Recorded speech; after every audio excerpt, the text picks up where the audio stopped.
வணக்கம்ங்க. இன்றைக்கி நம்ம பார்க்க போகிறது நம்ம காப்பியாஸ் வில்லேஜ் கிச்சன் சேனலில் தீபாவளி பலகாரங்களில் நம்பர் 1. இது அவல் தட்டை. இதில் அரிசி மாவு நம்ம கொஞ்சம் கூட சேர்க்க போகிறது கிடையாது. இதற்கான மெஷர்மெண்ட்ஸ் எல்லாமே சொல்லி இதில் எத்தனை தட்டை கிடைக்கும், அதோடைய வெயிட் எவ்வளவு, எல்லாமே இந்த பதிவில் நம்ம பார்க்க போகிறோம். ரொம்ப கிறிஸ்பியாக இருக்குங்க. தாராளமாக ஒரு மாதத்திற்கு மேலே வைத்து சாப்பிடலாம். Hello viewers, welcome to Kappiyas village kitchen. அவல் தட்டை செய்கிறதுக்கு நாம் எடுத்துருக்கிறது இப்போது ஒரு கப் அளவுக்கு சிகப்பு அவல் எடுத்திருக்கேன். நீங்கள் வெள்ளை அவல், சிகப்பு அவல் எதுனாலும் எடுக்கலாம். பேப்பர் அவலும் எடுக்கலாம், திக் அவலும் எடுக்கலாம், நம்ம விருப்பம்தான். இப்போ நான் எடுத்துருக்கிற இந்த சிகப்பு அவல் பாருங்கள், கொஞ்சம் திக்காக தான் இருக்கும். ஆனால் இது கெட்டி அவல்லாம் கிடையாது.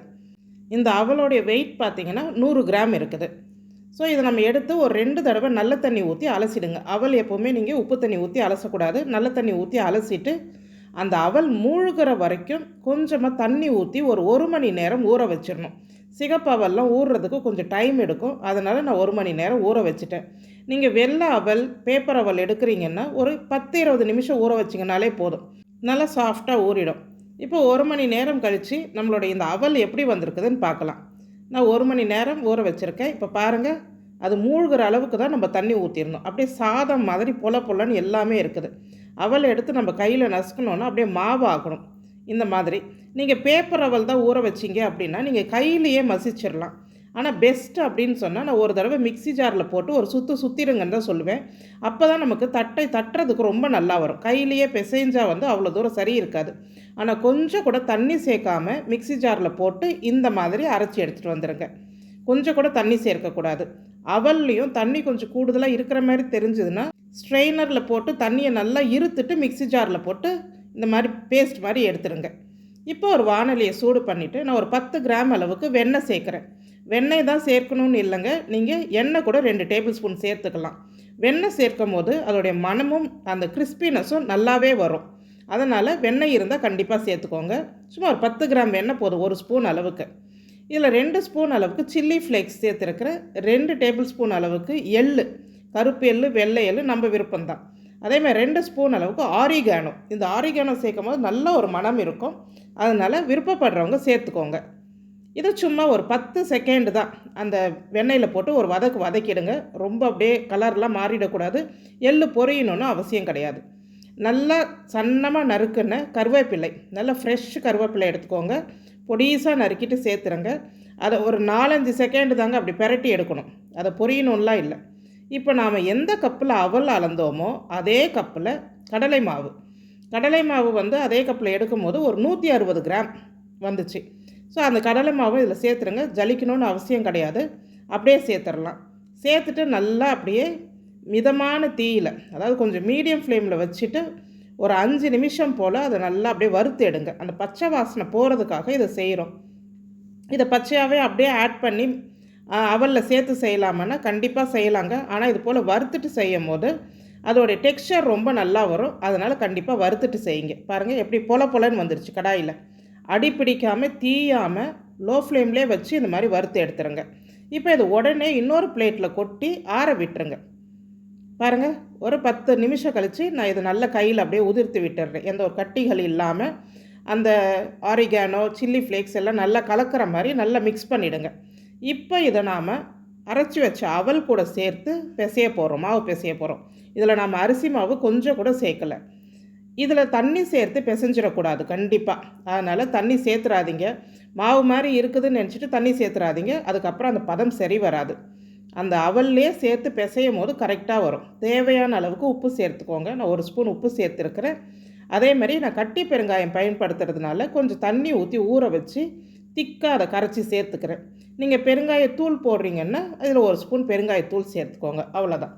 இது அப்படியே பொறுமையாக அந்த அவலோடைய பேஸ்ட்டும் இந்த கடலை மாவும் சேர்த்து நல்லா அதை பிசைஞ்சு எடுத்துடணும். இது நமக்கு மாவு மாதிரி தெரியுது அப்படின்னு சொல்லிட்டு தண்ணி சேர்த்துட்டிங்கன்னா எல்லாமே நீர்த்த மாதிரி ஆகிடும். அதனால் தண்ணி சேர்க்காமல் பிசைய பாருங்கள், நல்லாவே வந்துடும். இந்த அளவு ரொம்ப சரியாகவே இருக்கும். இல்லை எனக்கு ரொம்ப கட்டியாக தான் இருக்குதுன்னு நினச்சிங்கன்னா சும்மா 1 ஸ்பூன், அரை ஸ்பூன் அந்த மாதிரி தண்ணி சேர்த்து கையை மட்டும் நனைச்சிக்கோங்க. தண்ணி அதில் சேர்த்துடக்கூடாது. இப்போ பிசைஞ்சதுக்கு அப்புறமா ஒரு அரை ஸ்பூன் எண்ணெய் கையில் தடவிட்டு அதை அப்படியே ஒரு பெரட்டி எடுத்து வச்சுருங்க. அப்போ தான் நமக்கு கையில் ஒட்டாமல் இருக்கும். அதனால் அந்த ஒரு அரை ஸ்பூன் எண்ணெய் சேர்க்குறோம், வேறு ஒன்றும் கிடையாது. அவ்வளோதாங்க, நம்மளுடைய அவல் தட்டைக்கான மாவு ரெடி ஆயிடுச்சு. இப்போ அவல் தட்டை நம்ம எப்படி ஈஸியாக அதை செய்யலாம் அப்படின்றத பார்க்கலாம். இதை ஊற வைக்கணும்ல அவசியம் கிடையாது, உடனே செய்யலாம். நான் வந்து ஒரு பாலித்தீன் ஷீட்டு தான் எடுத்துக்கிட்டேன். நீங்கள் இந்த மாதிரி ஒரு ஷீட் எடுத்துக்கோங்க. நிறைய எண்ணெய் தடவக்கூடாதுங்க, அதில் சும்மா லைட்டாக விரலில் தொட்டுட்டு நீங்கள் அப்படியே தேய்ச்சிடுங்க. சிறு சிறு உருண்டைகளாக உருட்டி வச்சுக்கோங்க. வீட்டில் பிள்ளைகள் இருந்தாங்கன்னா சின்ன சின்னதாக ஒரு கோலி சைஸில் உருட்டி கொடுக்க சொல்லுங்கள். அவ்வளோதான். ஒரு டிஃபன் பாக்ஸோ இல்லைன்னா நல்லா அழுத்துகிற மாதிரி ஒரு பாத்திரத்தை வச்சுக்கோங்க, அடியில் ரவுண்டாக இருக்கிற மாதிரி. இல்லைன்னா நம்ம இடிப்போம் இல்லையா, இஞ்சி பூண்டெல்லாம் இடிக்கிறீங்கன்னா அந்த அடிக்கல்லை வச்சு அழுத்துட்டிங்கன்னா நல்லா மெலீஸாக வரும். முடிஞ்ச வரைக்கும் நல்லா மெலீஸாக இந்த மாதிரி அழுத்தி எடுங்க. அதனால தான் சிறு சிறு உருண்டைகளாக செய்துக்கோங்கன்னு சொல்கிறேன். கொஞ்சம் திக்காக இருந்ததுன்னா என்ன ஆகும்னா பூரி மாதிரி உப்பி வரும். அதுக்கப்புறமா அது சவுத்து போன மாதிரி ஆகிடும். நல்லா மெலீஸாக பேப்பர் மாதிரி நீங்கள் தேய்ச்சிட்டிங்கன்னா அந்த தட்டை வந்து ரொம்ப நல்லா இருக்கும். இதனால் ரொம்ப கொஞ்சம் ப்ரெஷர் கொடுத்து நல்லா அழுத்தி எடுத்துருங்க. அவ்வளோதாங்க. இதே போல் நாம் எல்லாத்தையும் செய்து எடுத்து வச்சிடணும். ரொம்ப நேரம் நீங்கள் வெளியில் வச்சிட்டிங்கன்னாலும் அதுக்கப்புறம் ஒட்ட ஆரம்பிச்சிடும் தட்டில். அதனால் ஒரு பேப்பரில் கொஞ்சமாக மாவு டஸ்ட் பண்ணிவிட்டு கூட நீங்கள் அந்த மாதிரி செய்து போட்டு வைக்கலாம். வானொலி சூடு பண்ணிவிடுங்க. ஒரு 1/2 லிட்டர் போல் எண்ணெய் சேர்த்துடலாம். கடல் எண்ணெயோ இல்லை ரைஸ் பிரான் ஆயிலோ, நீங்கள் எது வந்து குக்கிங் சேர்க்குறீங்க, ரீஃபைண்ட் ஆயில் எதுனாலும் சேர்க்கலாங்க. எண்ணெய் ரொம்ப ஓவர் ஹீட் ஆகிடக்கூடாது. நல்லா ஒரு மீடியம் ஃப்ளேம் இருக்கணும். கடலை மாவு சேர்த்து எந்த பொருள் பொரிக்கிறதா இருந்தாலும் மீடியம் ஃப்ளேமில் தான் இருக்கணும். இப்போ அந்த கடாயோட ஓரத்துலேருந்து இப்போ நான் போடுற மாதிரியே தான் நீங்கள் போடணும். பிகினர்ஸாக இருந்தால் இந்த எண்ணெயில் போடும் போது கொஞ்சம் கேர்ஃபுல்லாக போடணும்.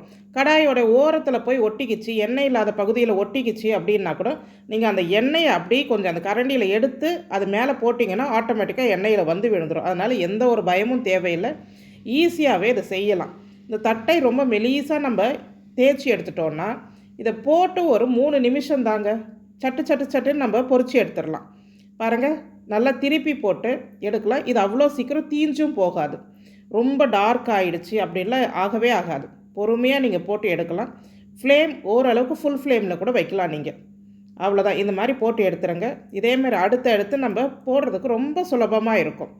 நாம் எடுத்த இந்த 100 கிராம் அவல், 160 கிராம் கடலை மாவு, இதுக்கு நமக்கு வந்துட்டு ஒரு மீடியம் சைஸ் நம்ம போடுற இந்த சைஸில் வந்து 50 தட்டைகள் கிடச்சிது.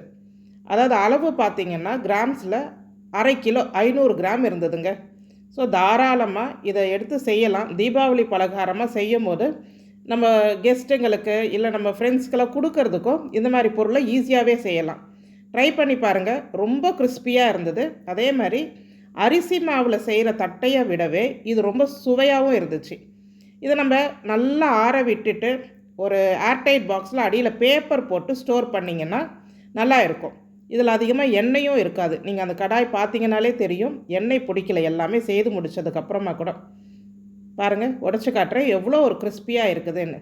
நம்ம நல்லா காற்று புகாத ஒரு டப்பாவில் போட்டு அடைச்சி வச்சோன்னா தாராளமாக 1 மாதம் வரைக்கும் வச்சுட்டு நம்ம பிள்ளைகளுக்கு கொடுக்கலாம். செய்து பாருங்கள். இந்த அவல் தட்டை உங்களுக்கு பிடிச்சிருந்ததுன்னா நம்ம காப்பியாஸ் வில்லேஜ் கிச்சன் சேனலுக்கு ஒரு லைக், ஷேர், கமெண்ட் பண்ணுங்கள். பிடிச்சவங்க ஒரு ஹைப்பிங் பாயிண்ட் கொடுங்க. இதே போல் இன்னொரு தீபாவளி பலகாரத்தோடு அடுத்து சந்திக்கலாம். நன்றி.